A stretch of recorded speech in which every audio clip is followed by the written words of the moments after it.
Welcome back to the Jeremiah Show. My special guest, director Jacquelyn Frohlich. The film is Wayward, and I highly, highly recommend that you see it. I'm so excited to talk to Jacquelyn, and we're all getting to know a little bit about her and her process in filmmaking. Such a great film. Welcome back, Jacquelyn. Hello. Thank you again, Jeremiah, for having us. Well, you mentioned in the first segment that, and you're welcome. You mentioned in the first segment, you were talking about your life in Bogota as a child, Bogota, Colombia, and that one of your childhood friends was actually kidnapped. And this must have had a deep effect on you subconsciously. And it sort of inspired the story here of Wayward. How did it take shape in your mind? You mentioned that this was the subconscious that it must have affected you. How did it come back? Why do you think it came back when it did? And what intrigued you about telling this story the way that you did? Well, I'll tell you that I began the story, or I decided I was going to write a road trip because I thought it would be cheaper to make. Not so.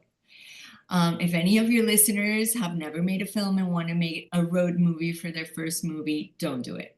Is it Secondly, kind of like shooting on water? How they it say don't do really that. is really, really hard, I have to say. And I mean, to segue a little bit, I wanted to make sure that it felt real. So I didn't want to use a trailer.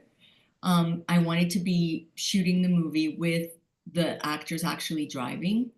And so I'm very lucky that Jess Wexler, who did a lot of the driving, agreed to do that because the way you have to do it is you have to act.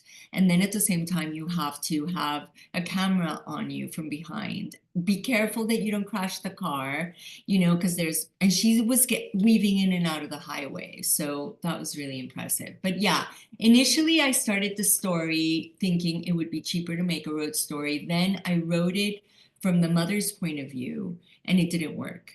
And then I realized, oh, this will really be interesting if I tell it from the little girl's point of view. And that's when the story just really came to life in a way that it hadn't before. And it was super exciting because I just decided, oh my God, if I can be really truthful from the point of view of a child, then this can be really powerful. How hard was it for you to find that voice of a child and to go back there and see it through the eyes of a child? I mean, I think the better answer would be like, it's really hard, but it wasn't hard.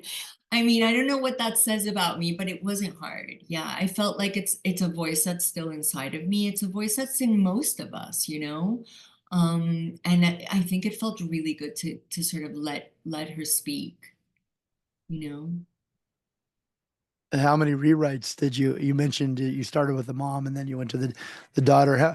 Just for people that are writing scripts, just to give them an idea of what's typical. How many rewrites do you go through before you feel that you've got it?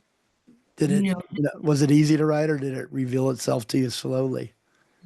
I wrote the first story from the mother's point of view first, and it didn't work. But I started it from 30 pages on, so the first 30 pages were still the same, and then the rest I wrote, I think magically in 6 weeks. I mean, and it was pretty much the script that we shot. So I think all those years I spent writing novels were the caves that I sort of, went through to get to this script in 6 weeks. I think that's the only way I can understand it because nothing like that has ever happened to me before. It was waiting to be born. Completely. Or it was born waiting for me to sort of like birth it. Yeah. Well, I thought an interesting element that you use in Wayward is these competing points of view, and it's very unique to films. I think you used it really, really in a just a kind of a fascinating way as someone who's watching it. How did you discover using that perspective? How did that idea come to you to to to go to this competing points of view when you're telling the story? I mean, I think it was it was both a problem and a gift, right? Because I wanted to make sure that the story had a voice that we were following. And I tried to do that visually with Cleo. But at the same time, it felt like the story would be incomplete if I only told her story, right? Because and that's what's helped me being able to tell this story as an older person. Not that I'm like a billion years old, but not 20s, because I think I the picture's fuller, and I understand that it's so many so many sides to all of it, sort of like a rhomboid or something, one of those. Yeah. Um, you use another technique that is my favorite in films, and that not seen not seen that often, but it feels like filmmakers are starting to borrow it a little bit more. For so long there was just these flash cuts of everything so fast that um, you never got enough time to really study the character, their expressions, and there's a lot of acting, like you said, in silence. There's a lot of great performances when words are not spoken. So you keep the camera on the actor sometimes a little bit longer than is comfortable. And I don't know the technical term, but there's a certain, you're zoomed into a certain perspective, I guess, that captures like just that one expression that conveys what the actor's thinking without them needing to use dialogue or needing it to be explained. Is that something that you like, that you're conscious of? That technique, it felt so unique to this film. Yeah, I mean, I thank you for that, because my editor and I did tussle a lot about that, because he just thought, we're going to bore people to death. But I felt that those moments where we just linger, maybe a little longer than would be, advisable, say, give us moments of seeing the characters at the truth of who they are, right? Because if Hmm. we're in and out of a character's moment, we don't really, we don't have enough time to even know who they are, Right. or to even recognize ourselves in them, you know, more important. Yeah. Yeah. It's like a squint maybe in the eye, or a smirk, or a frown, or just a look that you can't, the looks that human beings have when they're registering and processing the experience that they're going through. And I'm glad that you won out on that editing call, because Yeah, it. thank you. Well, let's talk about the cast a little. I know I'm jumping around a little bit here. Before I do that, though, I gave a description of the film. It's the poster description. It's the log line of the film. How would you describe this film in your own words, as the writer and the director, Mm. for the audience to understand? Would it be the same way, or what do you think it's really about? I think it's a story of what it feels like truly to be a child. And I created these circumstances, obviously, that become the vehicle for us to experience it. But that sense of, when you're a child, you're not just defenseless, but your voice is not really ever heard. So I created a movie where you got to really be in the perspective of a child. And I wanted to sort of show her in all her glory. It's really crazy, because we've all been children, right? That is one thing we all share. Whether we're boys, some of us we're boys, some of us we're girls, but we all know what it feels like. And I think it's one of the most powerless positions in life, because you're being told where to go. Right. And some people have incredible parents, and some people don't.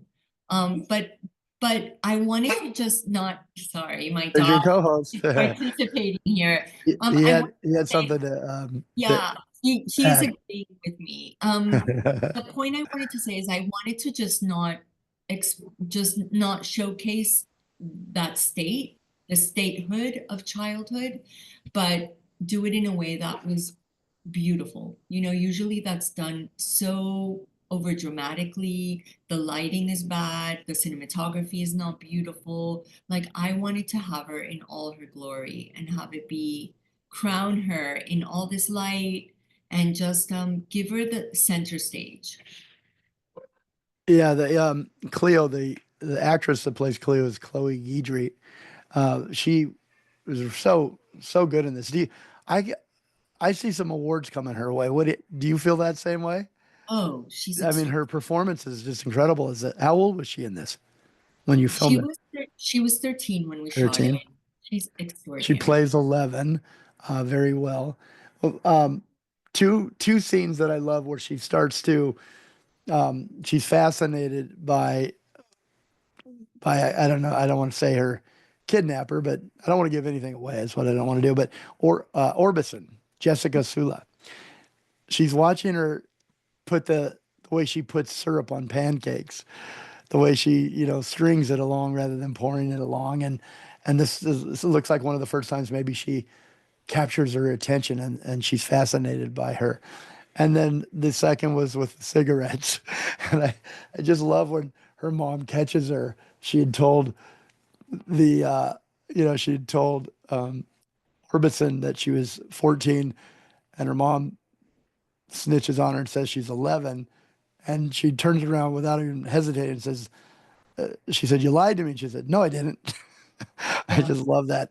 There's a little stuff like that throughout the film that just really builds these characters and and following them. How many Cleos did you see before she came in? Before Honestly, Chloe? she was the first person that I saw on tape because it was during COVID that we were casting. So she was the first actress I saw on tape, but we couldn't use her because she lived in New Orleans and we didn't have enough money on our budget to be able to cast someone that didn't live in Los Angeles. But Wow. then after seeing many people, we're like, we have to figure this out because this girl's incredible. Yeah, you got to get her. Yeah, her we sort of came to an agreement, and her mom, they wanted, she loved the role, so we sort of like made it work. But she was a favorite from the beginning. She was the first person I saw on tape and ever for Cleo. So right away, you found her. I mean, she was meant to be, obviously, in this role. Do you remember what she did? She read from the script, or did she?